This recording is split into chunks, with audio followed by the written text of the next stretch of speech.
Welcome back to our channel.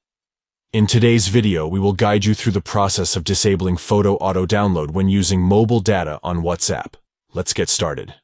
Step 1. Open WhatsApp on your Android device. Step 2.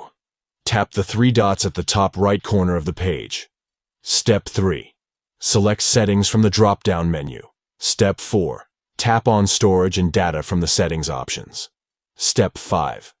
Under the Media Auto-Download section, tap on When using mobile data. Step 6. Unmark the checkbox next to Photos.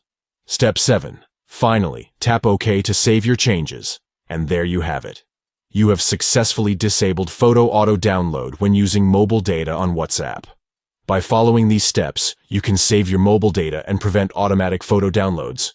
If you found this guide helpful, don't forget to give this video a thumbs up and subscribe to our channel for more useful tutorials.